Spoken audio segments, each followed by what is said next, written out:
This is totally normal behaviour Yes. when you don't have a anchor pass ticket, but you're only going for lunch. Breakfast. You don't want to have to explain it, but you're only going for breakfast. And you don't want to pay 30. And I don't want to pay 38 bucks American just to sit and watch everyone eat noodles. Because I'm not going to eat breakfast. Be part of the family. I know, but I'm not going to eat noodles or whatever I'm eating. So anyway, this is what we do. Not that we do it often. Not that we condone this behaviour. Second time. But I'm going to need some leg, back and spine adjustments after this particular exercise. I'll give you the big tip. Thank you for massage. So this is the second time we've done this. First time was many years ago in a Nissan Leaf. And I had 4 kids sit on top of me. Where's for Marc?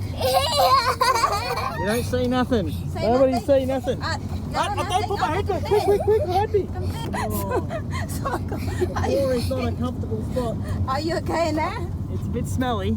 Huh? A bit smelly? And I'm sweating like you've got no idea. Fit on you? Hello. Okay. Jesus Christ.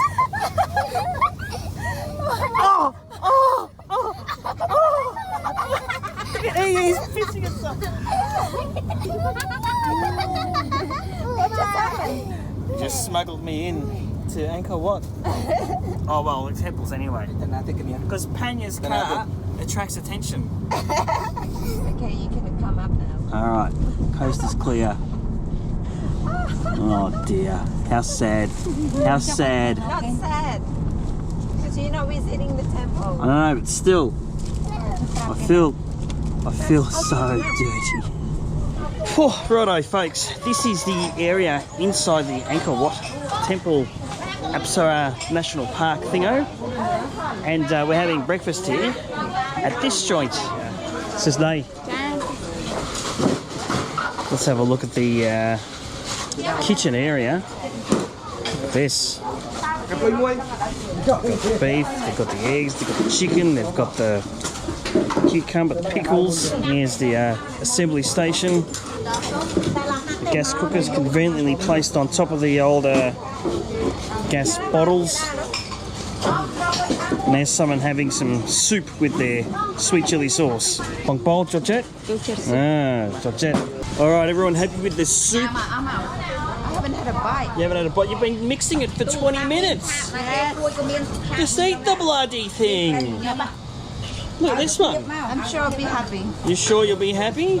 We'll come back and find out. I've been eating this for a good 10 years. Alright, well it's going to take another 10 years for you to get through that, so chop chop. Bloody hell, I've never seen so much food manipulation in my life.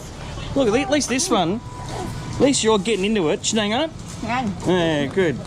These ones are just quietly hoofing away. Slaneek's finally finished mixing all of the stuff in there. Yeah. She loves a good old mix. Anyway, Max and I ain't eating. Let's go for a walk, buddy. Look at this walking arm. Looks like you've got some flat chicken here. Flat chicken. Oh yeah, look at that chicken. That's definitely flat. It's hot, isn't it? It's hot. Let's go around this way. Look at the walking arm. Yeah. Oh. Don't know what you're doing with your arm. Well, this area is okay. And I suppose... Yeah, that's water, buddy. I suppose that everything's into one spot, although it doesn't seem like much is open here. It's nice and shady here. Have a look at the quality workmanship here. What's happened? What's going on there? Who knows? But this is a good example. This is barely 12 months old, this stuff, and there's already like tiles and stuff just going a bit astray. There's some more over there that are a bit ratchet too. And even here, not great. Must say this is a bit of an ordinary kept spot in need of a good whippersnipper and some landscaping and paving work. Have a look at that. Oh, you can go down. Oh.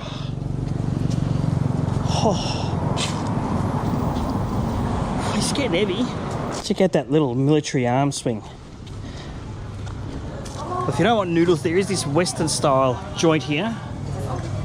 And I say Western because it's got milk and bread, basically. That's what qualifies as Western. I'm going to get a croissant and a hot chocolate or iced chocolate. And I dare say we're going to be paying temple prices for it. As you can see up there, $2.50. Sis Nay, some croissant moi?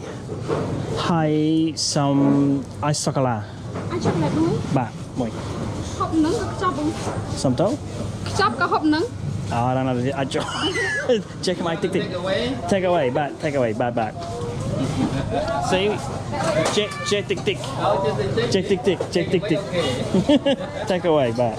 She want to take away with you. Ah. Ate, miên bát pon. Bat. In Cambodia. Very good. Akun. Sounds so good. Akun. How many concubines do you have? Concubine? Yeah. Moi. This area is quite nice. This is the path going from those shops to the main drag of the temples, and it's quite nice through here. It's shady. All these trees have grown a fair bit since the last time I was here. Mate, you're just getting in the way, aren't you? No, this made me want to bring my hammock stand. Just put it and just fall asleep. Ah. This is nice. This is... They've done okay here. This is nice. Mahogany. Mahogany? Yeah. Oh, they'll be chopped down in 30 years' time for a friggin' door or a table. Yeah, we've come all the way in here. We might as well sneak a couple of pickies of Angkor Wat. And I'll tell you what, there it is all the way in the distance. We saw it last time, we saw it the time before that. And the time before that, and the time before that, and the time before that. There's Max going in with these two aunties, just for a wander about and a couple of pictures. Canal and I will be parking ourselves over here in the shade, where it is comfortable. Oops. To relax for a moment. You go fishing in there? Yes. When do you go fishing in there? When I was very little, because I was born over there. You were born over there? Yes. But now you're over here? Now I'm here. Yes. You can see some fish and insects getting about in there. Actually, there's heaps. You can't see on the camera, but I can see clearly. Is that why you love fish so much? I just love fish. Oh. Also, when we were younger, fish were the only thing we could afford. Yeah. And they were so cheap. So you buy a kilo of fish, it could last you 2 to 3 days. Okay. So we don't usually buy a kilo. We buy half a kilo. Was that a kilo per person? Or Per just family. for you? No. Only?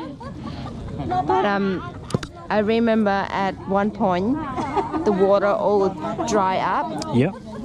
I could walk across from one side to the other and pick lotus from the mud. I'll just pick them straight The out. lotus flower, it's got fruit. Yeah.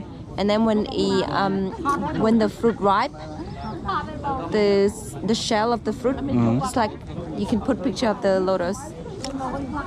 I'll put a picture of the lotus now. Here you go. So the there shell it of is. the fruit. Wait. The picture's still there. All right, hang on. Wait. It's gone. Such a dickhead. The shell of the fruit string. Yeah. So the root. seed. No, it's like a big shell with lots of pips. Right. And then it shrink as it ripe. And the pip fall off into the mud. So we used to go and pick them Okay. and boil Okay. and eat. It's like tastes like boiled nuts. Very aggressive in this story. Yeah, I haven't learned much from Jeremy. How to storytelling with passion. Storytelling with passion. Yeah, remember? Yes. But he doesn't storytell with violence. Like we used to pick it and eat it. Yes. We have to be aggressive with the way we eat. Oh gosh. It's to show our passion. All right. Honestly, I can sit here all day. So what was your toy? Catch the leech. Catch the leeches. Catch the leeches. Yeah. Open it inside out. Yeah. Or sometimes squeeze the lime on it, because when you squeeze it string, or put it in the middle of the hot road. Torture. Yes. It's all starting to make sense now, ladies and gentlemen. Make sense of what? That I'm so nice to you now? I'll explain later, just you and me. I feel like driving here is they expect to see something coming out of everywhere at any time. Yeah. So even though she's driving, you have better sense of awareness of like something's gonna come my way. Yeah, that's true. You know? Everyone seems to... Expect something coming up. Yeah. They're coming to. Yeah. Even I say people don't look, I think there's the awareness that stuff's behind them. Or the actually, I think what happens is if I don't look, I'll trust that the person that I'm cutting off makes the adjustment. Yeah. Whereas if this was Australia and someone cut you off, you'd just be on the horn and like you'd absolutely crack it.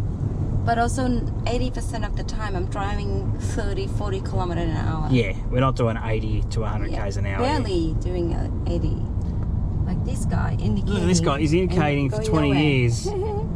How slow do you want to go? You can't go around him. Oh, there he goes. Because there's a big Ford Ranger behind us.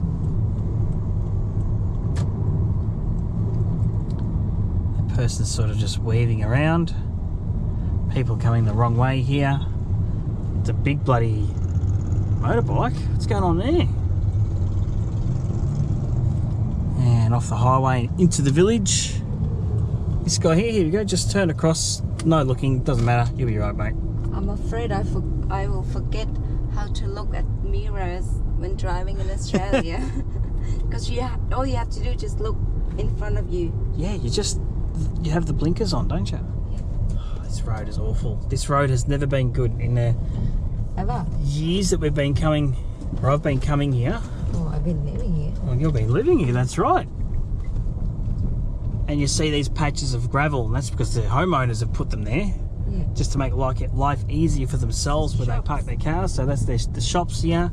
There's a shop here. Easy for customer. Look at all the rocks down there. And we've got rocks over here too. Sorry, gravel over here too. So I say Jimmy would have organised to make life easier. We're in the village here, folks. It's packing day because we are heading off today. So let me ask you a question. When you leave your overseas trip, you take home some pictures, some souvenirs, some memories perhaps, and some experiences. If you've got a Khmer spouse, you take home fish. Let me show you the production line that is in front of me, all the food that's coming home with us in a separate bag.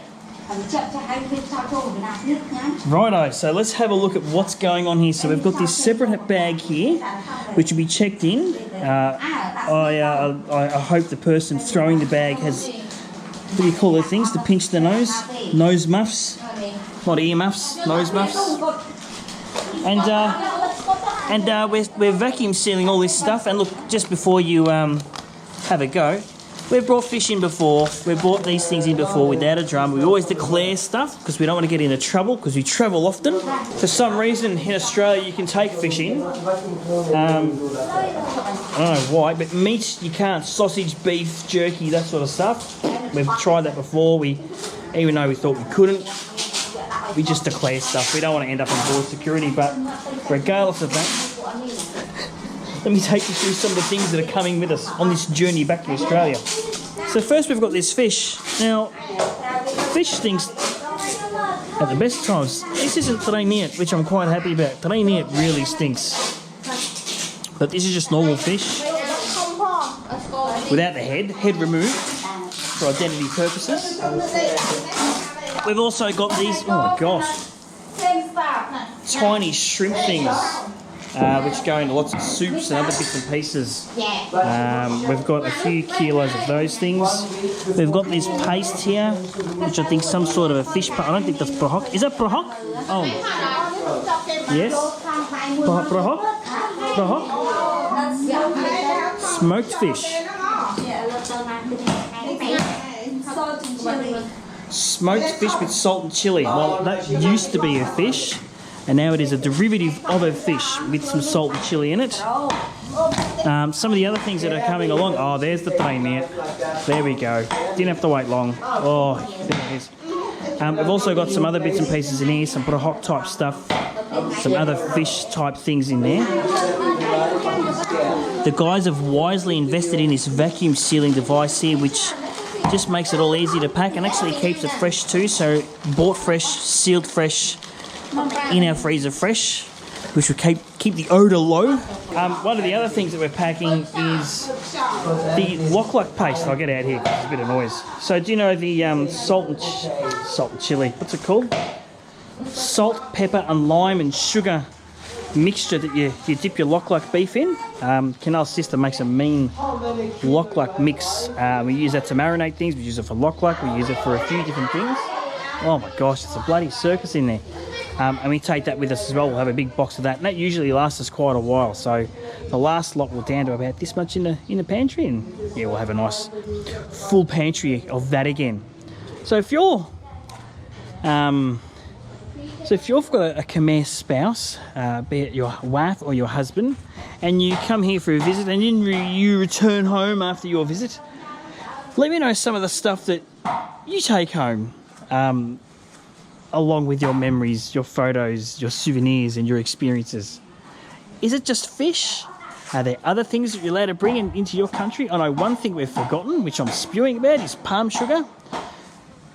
Palm sugar is a staple of so many marinades at home, and I don't know what I'm going to do about that, unless we make an emergency stop to the bloody market. But yeah, are there any other bits and pieces that you guys take home to your new country that your customs allowed to do? Leave a comment. I'm very, very curious to see if you share this experience and what else you're allowed to bring. Anyway, guys, see you later.